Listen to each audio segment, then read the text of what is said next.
Hello, hello, everyone. Welcome back.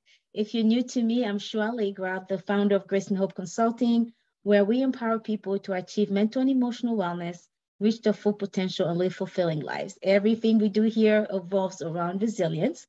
And this year, we're inviting some new friends to our discussion table here to kind of talk about resilience, what that looks like in their lives, how they are helping others find it, maintain it, achieve it. And so today I have Dr. Marnie with me. Welcome, Dr. Marnie. Well, hi, thank you so much for having me on Grace and Hope. Thank you for being here. Yeah, So for those of us and but the audience too who are new to you, do you mind just sharing, who you are and what you do? sure. Well, I'm an author of several books. And prior to that, I was a high school teacher for 35 years in the Chicago suburbs, 12 of those years as an adjunct professor. My biggest role is that of a mother. And but I love being an author, and so I did move from the Chicago suburbs, a lifetime there, Mm. to a new life the last 3 years in the Caribbean. Wow, wow, Yeah, take me there. so much fun. It's a wonderful place to retire. Can only imagine. That Uh, sounds really good. It's wonderful. Wow, well, thank you. And as you're talking, I'm just thinking all those years teaching high school. I have one high schooler in my home, uh, and two younger kids here. But I'm like just having one, it's hard work, and I cannot imagine be teaching high school for all these years. That's resilience in itself, right? that is resilience, but I really enjoyed it. It was definitely a calling. Yeah. Yeah. And so maybe tell us a little bit like what was that shift like, for all these years of teaching to kind of shifting to being an author and making that like your thing and focusing primarily on that. Well, it wasn't really part of the plan. The plan for my life, my American dream, really came to a screeching halt after I decided to leave my marriage after 27 years, realizing that it was abusive. And Mm, when you're dealing with someone that is malevolent, like I was, mhm, I lost everything. I lost my home, my money, my support system.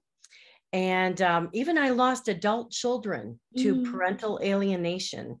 wow. And so I had to really search within myself to rediscover the strength I had, the resiliency that I had within, to survive, what I experienced. And this happens to both men and women. It's not a gender or role specific situation, but it's extremely devastating and shocking. And but I really rose above, and I found writing to be extremely healing. And also the change of scenery was really nice as well. So, it's this isn't the life that I had planned, but it turned out to be the best life I never imagined I would be living such a wonderful life, and to be able to have the opportunity to express, myself, and also help other people, find their strength and their resiliency through my writing. That's been very healing. So, Wow, wow. Yeah, writing is so therapeutic for sure. I can attest for that, both as someone just loves to write and also knows, published author. I totally get it. mhm. And often when also as a divorcee myself, I know that I met and worked with others who when divorce hits, it's just like, whoa, this is the end of me, right? And like you say, you lose so much and there's so much left there to grieve, right? All the losses that Yes. sometimes people don't realize. It's not just divorce, it's everything underneath that, that just Oh, keep piling yes. up. And actually, depending on who you're dealing with, I mean, the abuse really ramps up after, especially if you're the person to discard the toxic person, Mm, to mm, mm, to file for divorce and say, I don't mhm, want anything to do with this person. mhm, His values did not align with mine. My values are of honesty, goodness, family. Um, just working together, and that was not the case. And so they set out to kind of destroy you whenever, in any way that they can. They take everything from you, thinking that you will, just be destroyed, or go into a depression, or, some people even take their lives. I have never been a suicidal person. I've never been a depressed person.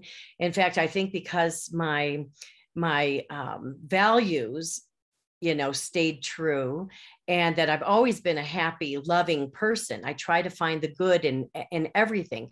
So I looked at these challenges as really life lessons. And actually, in some ways, I have to thank the abusing people in my life, not just, my ex-husband, but, family and friends that kind of went along with this. They kind of call them flying monkeys, but I have to actually thank those people, because without that, I wouldn't have been jolted into my new life, my new reality. And I feel that I've really just come a long way. And I'd rather surround myself with people that are good and honest and have the like-minded values that I do. And so I have that opportunity that, if my light bulb moment didn't go on and I realized what I was dealing with, I might have still been going along, but in a very abusive situation and very unhappy in many ways. And I know it takes a lot of growth and, internal strength even, to see those, those challenges, adversity, if you want, as an opportunity. And even takes another layer, if you want, of all of that, to be grateful for those things.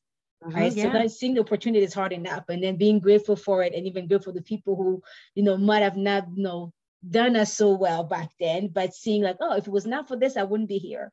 Right. And definitely. There's something to say for that. In fact, I just finished my 4-book series, True Deceit, False Love, that just came out. Actually, the 4th book just came out. And what I say, and what I really believe, is that I live in gratitude. I think gratitude is very necessary for living a happy, blessed life. And so, yes, I had a lot of challenges, but you look around the world, so many people have their own challenges. They might be different than mine, but they're still, devastating and life-changing. But how we choose to respond to these challenges makes or breaks our future. And I think living with love, compassion, forgiveness, goodness, honesty, and gratitude, gives you grace and hope, just like your podcast title. Yeah. And it's a choice. That's a good point there. It's a choice. At the end of the day, we have to choose, right, to be grateful. And there's so many research out there that you just Google benefit of gratitude, you'll find one research after another, that the impact of it. It changes the way you see the world. It changes how you feel and experience life, and it boosts so many of your confidence, the joy, focus, and achieving your goals, all of that. Gratitude can do that and more, right? And so when you start kind of living a life of gratitude, it's with that decision, no matter what, I'm going to find the good in it. No matter what, this will work for my good, right? And so therefore, I'll be grateful no matter what. And it really goes a long way. And it's not just this wishful thinking, but it's intentionally finding the good in the challenges. And then you can find it, see as opportunity. Yes, and I've always been that way. So it's not like this was newfounded. I think the challenges were mind-blowing, that I had to deal with what I dealt with. I had no idea that I was surrounded with people that had malevolent intentions. I just, was shocked to find out, but so really having that foundation of gratitude and happiness really just carried over to this next phase in my life, which I'm really thankful for. Yeah. Yeah. And And it's good, like, having kind of building that toolbox before the adversity comes, right? Or the people like, no, we'll wait until the crisis comes, like, how do I deal with it? But a way to start preparing, for adversity. Life will happen. Like you said, many people around us, might not know, you might believe them to be a certain way, and then crisis happen. You're like, oh, now we see people's true colors. And it's hurtful and it hurts, the disappointment there. There's grieving all, what you thought the relationship, the friendships, all of those were. So although it's real, but if you've been doing the work that you did, on your own and working on yourself and building that toolbox that, like someone else was saying in the podcast, it's kind of, resilience in advance, so kind of you're kind of preparing kind of your toolbox so that when life comes, you already have the gratitude, you already have those, that foundation of how, how you wanted to live your life and values that, that matter to you. And so it become easier to live out those values during the adversity if you already had them established. If not, then it's even harder. Right? Most definitely. But, there's hope for people that might not have had that foundation and those beliefs. But it is a choice. And I think our voices matter, just having these open conversations about how to handle adversity and to be resilient, that, can help hopefully inspire other people that might find themselves in challenging situations and may not feel as equipped to handle them. Even my own children, they're going to have challenges in their lives when they come to terms with, the family dynamics and, the guilt that they will most definitely feel with how they treated their mother and how they kind of, I know, at least I know that I understand parental alienation. So I understand that it is not their fault and that, they have a journey to go through. They need their light bulb to go on. And they are actually victims of abuse themselves. But I feel so bad that when their light bulb eventually goes on, the guilt that they might feel about, how the choices that they made on how to respond, to both parents. But you know what, we all have a journey and, goodness, I feel definitely prevails.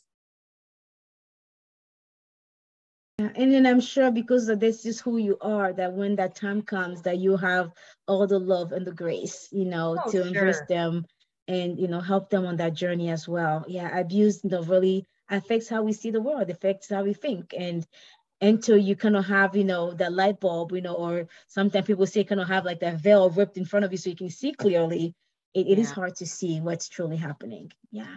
Yeah. Well, it's a journey. It's definitely a journey. And unfortunately, it takes a long time when you try to put the pieces of the puzzle together or connect the dots. And sometimes it takes until you've gone through something challenging to finally look back and kind of figure out, your role in it and what are some of the foundations that you had or intergenerational abuse that you had that made you a target. And so it's definitely a journey, but it can be a beautiful one in general. If you look at it that, we're here on earth here to learn lessons. Yeah. And I think that mindset goes a long way. When something hard happens, something difficult, something even what people call devastating, quote unquote, asking yourself, okay, what's a lesson here? Right. Yeah. And that goes along with helping us, build our resilience. And so seeing as being the, always me, it's the end of me. It's like, okay, what do I learn from here? What do I take from here moving that I want to take moving forward? And what are the things that I need to just leave behind, so that I can continue to move forward? Yeah, that's a great point. Yeah. Definitely. So I'm just curious then, like, I'm sure life in the Caribbean is so beautiful, but that transition, how was it? Just kind of going from, I'm assuming here in the US to there, and adjusting to, new life there. I'm sure, like you said, it's beautiful, but just my own curiosity, because I want to know. Yeah, sure. No, it is a big adjustment. My partner and I traveled the world which was just wonderful. Spending a month in India, a month in Thailand, a month in Israel, going to Iceland, going to numerous states in the United States. We just love to travel and explore the world. And we kept on coming back to the Caribbean because I just love the ocean. He is an astronomer, an amateur astronomer, and loves to scuba dive. So it was a perfect fit. So after a few visits to the Caribbean, we just looked at each other and said, let's do it. Let's make the move. And so we did. We did have a lot of planning. I would say that we looked at over 80 homes over a 3-year period to find, we knew what island we wanted to go to, but there's a West End and an East End. So there's a big difference, even within this relatively smaller island. And so, we had some decisions to make. And then, of course, during that time, I still was teaching high school. So we waited until I retired, and he coordinated his retirement with the same time as mine. And there were a lot of things to consider. It was a very healing time. I had to take care of myself during this time because I was still, devastated with the significant losses, when all of a sudden your children are ripped away from you, or you're homeless, you don't have a place to go, and you have to try to figure out how to do this especially when all your money is depleted, and you've got one legal battle after another. In fact, the legal battles, I've been divorced almost a decade, and my ex is still taking me to court. Wow. Trying to get pension money, and it's wow. And I'm a real fair, honest, reasonable person. I have always done the right thing as far as whatever was ordered, whatever is in the best interest of the children, that type of thing. But not everyone approaches those things with honesty and correct documents, and, people manipulate things. They, and unfortunately abusers will obsess over you, even if they're upset that you've moved on, even if they've moved on, they really haven't. You continue to be their obsession. So there was always, those kind of challenges to deal with before the big move. And then it was a matter of combining households, with my partner. He had 2 homes, and he needed to downsize and, figure out what we really needed. And so then we made the move, which was wonderful. And we are now just living in paradise. There are some adjustments, of course, but we have become more self-sustaining, I would say. We have our own hydroponics farm. We use cistern water, so there's not city water. We have solar, so we don't have to worry about, being on the grid. So we are living more of I guess it would be a rustic life, but it's just, we're in paradise. And so every day is an adventure, which is nice. I mean, of course, I miss a few of the conveniences that, I was used to for my lifetime.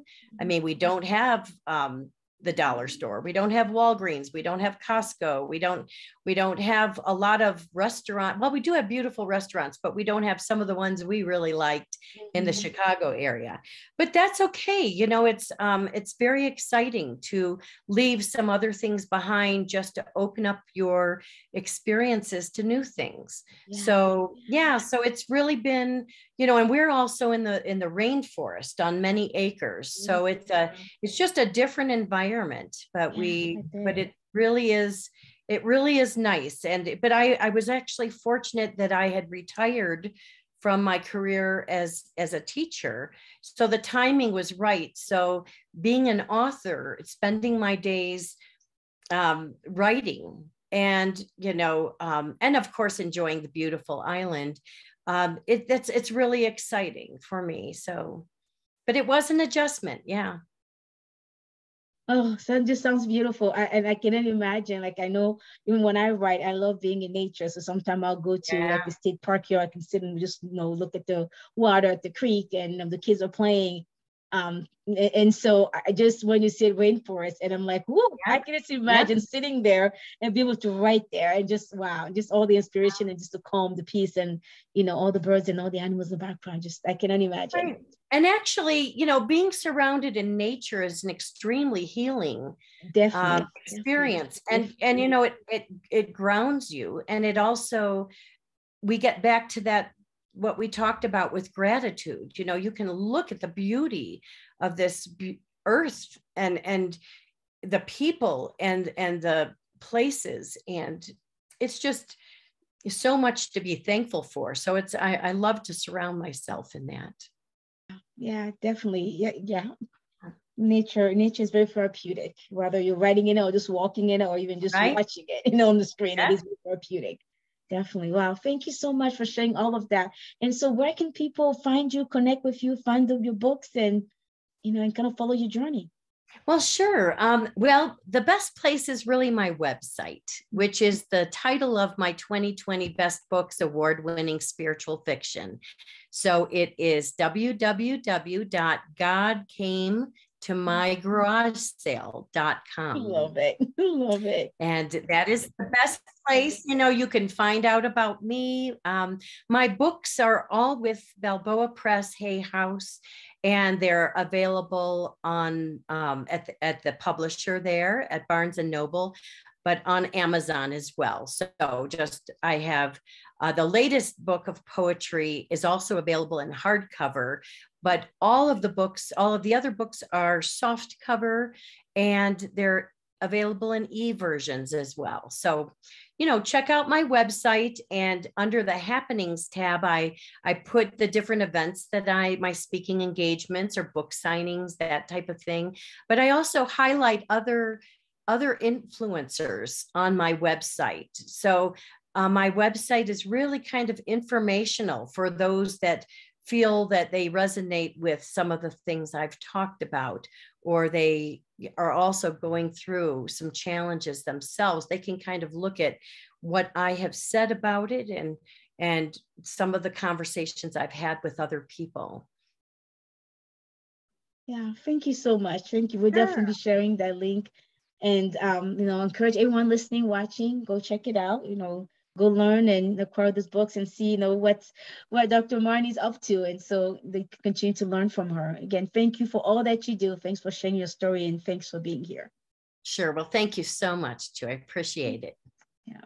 All right, everyone, be well.